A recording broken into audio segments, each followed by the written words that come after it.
On this week's episode of the Best of Johnston County podcast, our guest is Kemp Treger, owner of Clayton Imports and Kemper Farms. We talked to Kemp a little bit about his car repair business on Guy Road in Clayton. He's been there for 26 years and used to fix my Honda Accord and kept it going for many, many years. Loved Kemp for all he did for the Honda Accord I had, and it went to over 300,000 miles before I finally got a new one. We also talked to him about how he changed from just doing Hondas and Acuras to now doing all types of imports, including BMWs and Mercedes, as well as Hondas and Acuras and Toyotas and Lexuses, and the different types of cars they service and the different services they provide.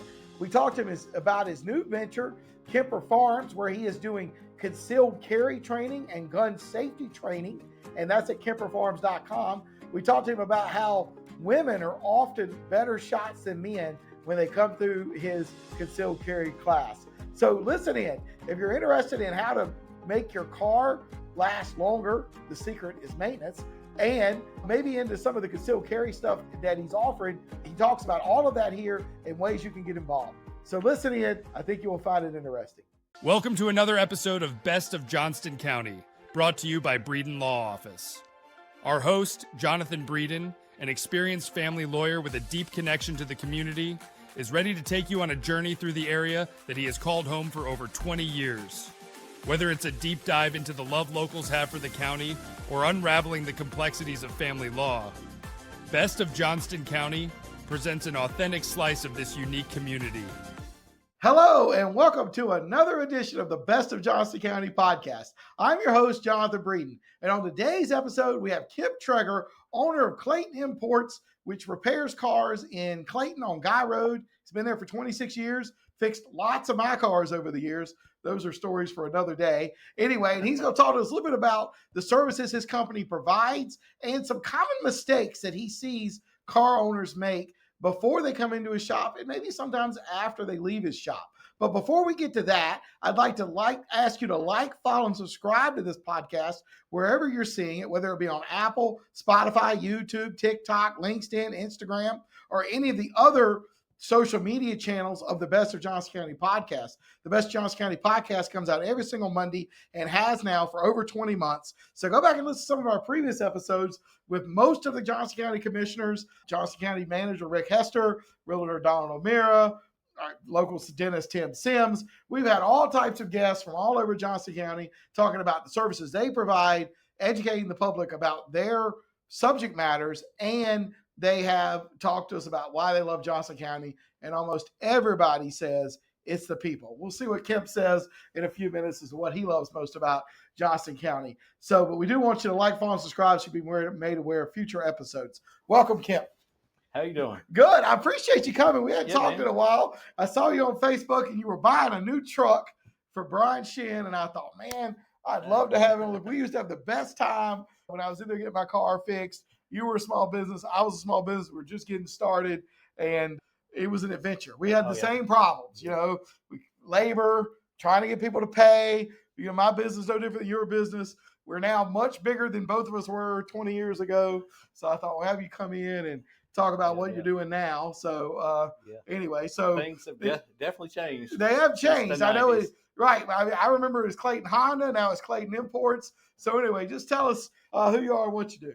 Well, my name is Kemp Treger. I own Clayton Imports and been there 26 years. And we work Clayton Honda and Acura Specialist. That's all we worked on. And so then we had to change the name because Honda said we couldn't have our Honda in my trade name. So we had to change it to Clayton Imports. So then after that, then we had to start working on imports. Mercedes, BMW, Audi, Volkswagen. So my guys had to change up and get some different training and of course scanners and diagnostic stuff is crazy right now. Back in the day, we didn't have all this computerized stuff. We had carburetors and vacuum lines, and now we got fuel injection. We got cam sensors. We got modules, CAN buses. We got stuff all over the place that we have to get into and we have to communicate with them. If we got to put a window motor in one of these cars, we got to go in and program them. People don't understand the labor involved in buying the program from Mercedes or from BMW. They download it into my laptop and then we plug into the car and we have to set all the parameters, and it's high tech. So you can't, it's not like working on a car like you used to. Now it's all computerized, and you have to be highly trained to work on these cars. And a lot of people get caught up trying to fix them themselves, or they take them somewhere that don't have the knowledge and then end up bringing it to me, and I got to fix what they started first before I can get to what actually is wrong. Yeah. Golly, I mean, it really has changed. I mean, these cars now, I mean, you sort of plug into them and they tell you what's wrong with them. Well, that's what people think. Well, that's what I think. It's obviously, I don't know. Yeah, it's that's another mistake. They go to AutoZone and they pull the code on it and they say, hey, you need an oxygen sensor. Well, that's fine and dandy if that's what code it is, but there's a million other things that it could be that's causing it for the O2 sensor to come on for that particular thing. So we have all these diagnostic trees. We start here and we do some checking, and it may not be the O2.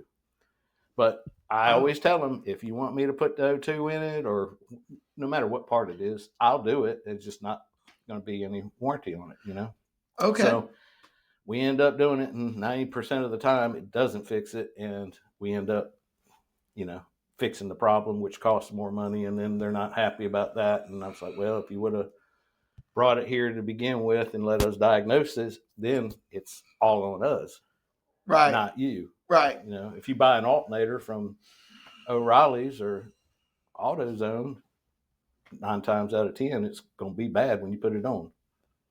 Why?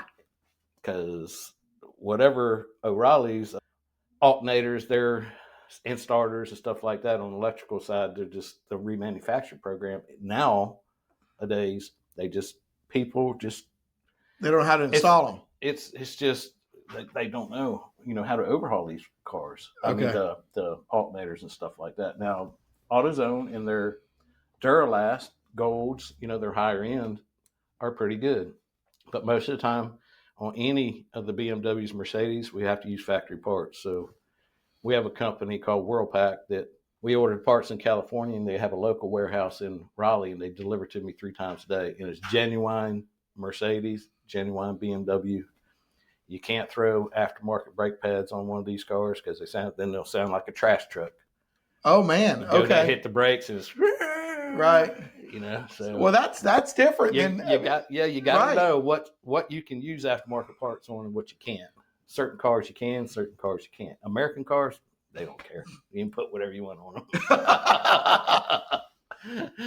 So I mean, I guess, how many employees do you have now? We got 3 techs plus myself, and I got 3 front end people. So okay, I try and keep it down. I've run 5 or 6 before, but right, I'd like to keep it down, and then I quality control the cars. I drive them after they get done, make sure everything's okay, good. So how many bays do you have back there? I have 7. 7. Okay, but you're not running all 7 at one time. Oh yeah, they're running. Oh, they're running. Okay. That way, if one guy's got a transmission out of the car and he's broke a bolt or he's missing a part, he doesn't have to try and get the car out of the shop. He's got an extra bay. Oh, okay. So both of my master technicians have 2 bays apiece. Okay. My GS tech, he has his bay and he can use another bay. Plus, we have the alignment machine. All right. It's also, you can use it as a lift. So is there anything, I mean, I know you fix all types of imports now. Yeah. Used to fix my 1992 Honda Accord over and over and over when it had a couple 100,000 miles on it back in the early 2000s. I mean, is there anything you specialize in or you prefer to do, or will you fix anything that's wrong with any import? Yeah, we're working on just about anything. My guys they hate Mercedes and BMWs. It's just, it's just the beast. That electrical problems, oil leaks, you get a Honda, Toyota, Acura, Lexus, they're good to go. It's just maintenance. So you got regular maintenance on those. They'll go 300,000-400,000 miles without any problems. But a Mercedes and a BMW, make it a weekend car because you don't want to drive it every day. If you drive it every day, you'll be in the shop.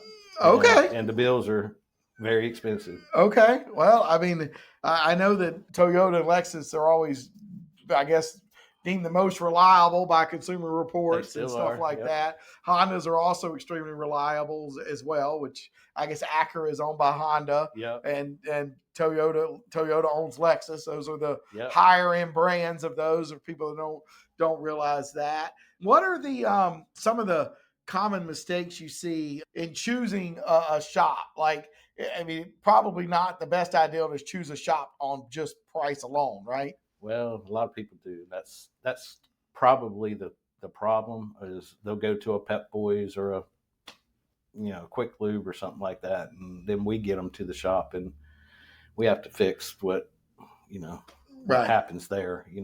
When you go by like BJ's or Jiffy Lube and it says help wanted and it says no experience needed, just think that's what's working on your car. Okay. I mean, my guys are highly trained, and my master technicians, they hate to change oil.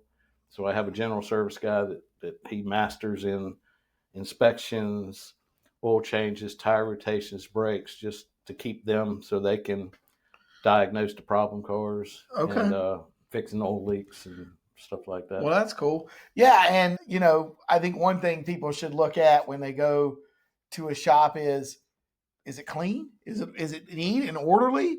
Because I think that's important. I think that shows the detail people have. I mean, I know your shop was always basically could almost eat off the floor.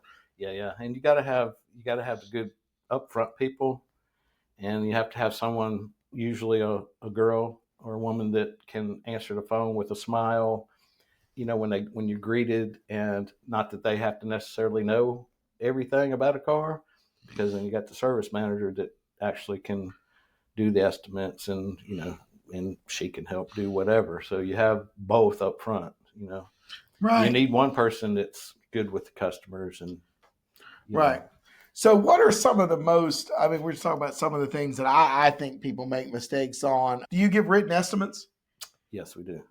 Okay. Is that important, you think, for customers? Well, yeah, you have to give them a quote, because that way, they know what they're, if you don't give them a quote and they come in and they don't tell you, well, don't spend over $500, and they come in, they got a $2,000 bill. That's just, I mean, we've never done that. We've always given people a quote, and usually the quote is higher, in case, because we put in like 50 or $100 in there if we're doing a big job, in case we break something, a bolt or just something, a hose breaks when we're taking it apart or something like that. We incorporate that in there. So then when they come to pick it up, the bill's actually cheaper than what the quote was. Then they're even happier. So. Right. And do y'all go to I know your service manager, y'all go to great lengths to try to explain what needs to be done and why it needs to be done and answer all their questions before you do the work? Oh, yeah. Yep. And if they're a waiting customer, we can actually bring them out into the shop, because my shop's clean. Right. You ain't got to worry about them falling and busting their butt, because nobody's allowed back there for insurance purposes, but I will take them back and show them and explain to them what's going on there. So I got you. And it probably, you should look at people's reviews and stuff like that before you choose a shop as well, right? Well, yeah. And you do have to realize that you're not going to make everybody happy. That's true. So that's true. So you're not going to have 5 stars, and if they're 5 stars, they're from everybody that works for you and your family and everything else that's trying to get you to where you need to be. So I mean, obviously, if you got a 3-star and you've only got 100 people in there, then there's a problem. Well, no, you average well over 4 stars, even though you're in the car repair business. I think that's important for people to do. Have family law questions? Need guidance to navigate legal challenges? The compassionate team at Breeden Law Office is here to help. Visit us at www.breedenfirm.com for practical advice, resources, or to book a consultation. Remember, when life gets messy, you don't have to face it alone. I mean, what are some things you would say, it's 1 or 2 things that you would advise the public to help their cars just last longer, be healthier cars? Well, it's just general maintenance. Basically, change the oil and keep the transmission serviced. Oil change every 5,000, most of these cars are running fully synthetic oil now. So 5,000 is good. A lot of people like to go 7. It's up to them. But a lot of these cars are turbocharged, and the turbos get extremely hot and it breaks down the oil. So the lubrication is not there. And that's where the biggest concern is on cars that break down with turbochargers and oil leaks and stuff like that, is they don't change the oil enough, and transmissions going out. Unless it's a Nissan, you might as well just plan on putting the transmission in it at about 70,000 miles. So. Okay, I got you. Any of the CVT transmissions, we probably do 1 a week. Okay, I got you. Well, one of the things you had to do for me at least once, if not twice, was the timing belt. Oh yeah, but I think those are gone now. No, they're still there. Or they're chains, I guess, or whatever. Yeah, the 4 cylinders are changed. The V6s are still timing belts. Okay, you still change. Toyota still does timing belts. Okay, Honda still does on their V6s. Okay. Yeah. So we still, but yeah, I can't tell you how many time belts we did back in the days. Right. I mean, it was crazy. But I guess now these chains don't really get changed. No, but the belts, I guess, on the V6 still do. Yeah. It's every 105,000. Okay. It used to be 90 back. Right. Every 90,000 back when you had yours. Yeah, I remember now that. Now it's 105, and the spark plugs are 105. Okay. Because they got platinum spark plugs. Most of the time on a chain motor, they'll start making some noise first, and it's usually not the chain. It's usually the tensioner that keeps the tension on the chain, or it's lack of lubrication. Like before, they let the engine get low, and the guides that hold the chain in there are plastic. And they don't have enough lubrication. They start eating into the guides, and then the plastic guides break. Okay, so I got you. It's maintenance. Well, and that's it. And I've always been a big maintenance person to get my old light, because I drive cars. I've had multiple cars to 300,000 miles. The current car, I think, is at 208,000 miles. Like I just, my wife's car that we just traded in about a year ago was at 250, 260. I mainly drive Toyotas and Lexuses and Hondas, and I just drive them till they can't be driven anymore, or something happens. And the thing is, it's a depreciating asset, right? And so eventually it's going to be worth zero. And so, I'd rather have my money in something that appreciates, like the stock market or bonds or stuff like that. So, but anyway, the other thing you have is, you used to have a gun store. You don't have that anymore, but you still do concealed carry classes. Talk about that. Yeah, at Kemper Farms. I have a farm out by Percy Flowers out there, and we do concealed carry. We do basic gun training, and of course, we have eggs and stuff like that too, and hogs, pigs that we do. Haven't got any produce this year because I had a issue with a ankle surgery and put me down for a little bit. So we got to get back on that because I'm just now getting back strong again. So what is how would you get signed up for your concealed carry classes? You go to KemperFarms.com. Okay. All right, how do you spell that? KEMPER Farms. Okay, .com. All right. And just go there, and you'll see the different classes you can sign up for. Oh, it's got all the dates in there, and then your basic training and stuff like that. All the prices are in there. Okay. And stuff. We do it all at the farm. I have a shop at the farm where we have a big classroom, and my trainer is very good to teach us the class. He's very knowledgeable. Okay. If you don't have a gun, we rent guns. You have to buy your own ammo. But pretty lenient with that. But one main concern is, if you're doing the class, you should know how to shoot, because that's part of the concealed carry, is the shooting test. Right. You do have to shoot at 3, 5, and 7 yards. Okay. So a lot of people come in and they've never shot a gun before. So obviously they fail and they have to come back and do a reshoot, and Right. So it's more than just the learning. You have to get good enough to be able to qualify. Yeah. And a lot of people come in and sit in on a class. Like if I have mine and my wife or girlfriend doesn't have hers, they like to come in, and we'll let them sit in for free with them, make them feel better. And then we have an all girls class too that we do also. But I'm going to tell you, that's very exciting to watch these people that are very well trained and they're in Johnston County. They know how to shoot. So, Oh, that's good. That's Oh, good. That's good. and not to be funny or anything, but a female shooter is 10 times better than a male shooter. Okay. They concentrate better. They listen. A man will just get up there and, oh yeah, I got it all going on, Right. And he won't hit the target, but a female gets up there and she might not have ever shot but twice, and she'll put them in a group like this. Oh, that's awesome. That's awesome. That's awesome. So how can people reach out? All right, so we got Kemp Farms for the firearm safety training and the concealed carry classes. How can they reach out to Clayton Imports? Just ClaytonImports.com. All right, and what's the phone number? Phone number is 919-553-1163. Right, you're still right there on Guy Road. Still on Guy Road, 211 Guy Road, right down from the middle school. Clayton Middle School. Golly, a lot more. When you went there, you were one of the only buildings on that road. Yeah. We've been now there's a diagnostic center. They're doing they're colonoscopies and all kinds of stuff on that road. I mean, it's crazy. I mean, it's absolutely crazy. The building is absolutely ridiculous. Yeah. I mean, Clayton's growing. There's no doubt about that. So the last question we ask everybody on this podcast is, what do you love most about Johnston County? We love the country. We love the quiet. We love gun shooting. There's nothing wrong with that. And we love eating. There's a lot of good restaurants. What's one of your favorite restaurants? Well, actually, the one that I like sushi and I like Thai food. Okay. So you're not going to get that around here. Okay. In Johnston County. So I got to go to Shaba Shabu in Raleigh. So we do that once a month, but everything else is local. I got you. We support all local. Well, what are some of your favorite local restaurants? Manning's is probably good. Manning's is good, yeah. Clayton Steakhouses is good.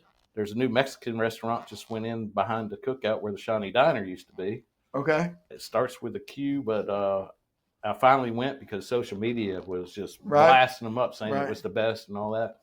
And they are actually really pretty good. Decent. Yeah. Behind the Shawnee, where was the Shawnee Diner? I have to go. Yeah, I love Mexican food. Oh, yeah. I was at Fiesta Mexicana the other night up here at 40 and 36, 40, 42, whatever you want to call it. I love Fiesta Mexicana. Yeah. The chips are probably not good for my diet, but I love that. So I'll have to go to that place. I've seen how people have talked about that place in Clayton. Oh, yeah. No doubt. Well, that's cool. Well, look, we'd like to thank Kemp Treger, owner of Clayton Imports, and Kemp Farms for coming on to this episode of the Best of Johnston County podcast. We talked a little bit about the car repair service he provides and some of the things you can do. And if you don't get anything else out of this podcast, regular maintenance of your car will help your car last a lot longer. We do want to remind you to like, follow, subscribe to this podcast wherever you see it. And give us a 5-star review down the road below. Tell us what you like, dislike about the podcast. Got any questions for Kemp? And then we'll be glad to get it to him. And you can also reach out to him at ClaytonImports.com, where you can now also schedule your own service right there on the website. You don't even have to call. He's coming into the 21st century with his new website. Yeah. He's excited about that. New software. So, all that new software. So anyway, until next time, I'm your host, Jonathan Breeden. That's the end of today's episode of Best of Johnston County, a show brought to you by the trusted team at Breeden Law Office. We thank you for joining us today, and we look forward to sharing more interesting facets of this community next week. Every story, every viewpoint adds another thread to the rich tapestry of Johnston County. If the legal aspects highlighted raise some questions, help is just around the corner at www.breedenfirm.com.